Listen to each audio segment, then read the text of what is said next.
Disease, not just for Israel, for all around the world. We can see it.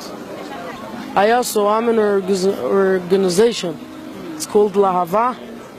It's against the Jews shouldn't marry Arabs. Did you say the organization did what again?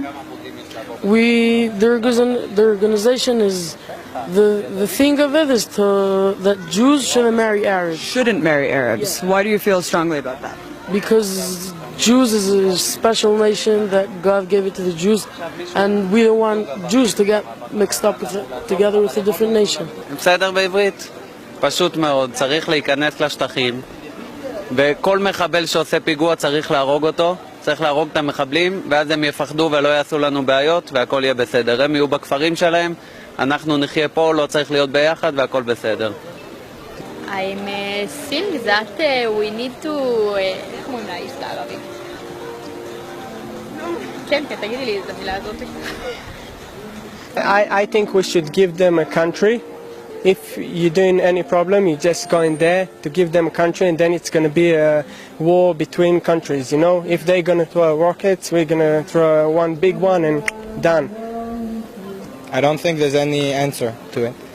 There's only one way, like, I would carpet bomb them. You would carpet bomb them? It's the only way you could deal with it. And we need to kill Arabs.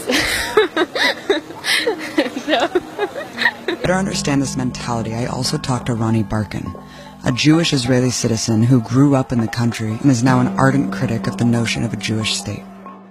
Like anyone growing up in Israel, I went through the whole indoctrination mechanism. And we are being trained to be soldiers from kindergarten, literally from kindergarten. The moment I realized I managed to sort of overcome that indoctrination, then everything became very clear, because the situation is crystal clear. One of the main successes of Israeli propaganda is to convince the world that the situation is complicated.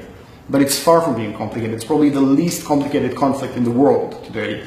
And it's all about basically those who have the power, those who oppress and subjugate and tread over the indigenous people of the land who have been oppressed and subjugated and expelled from their land. And this is what it's about.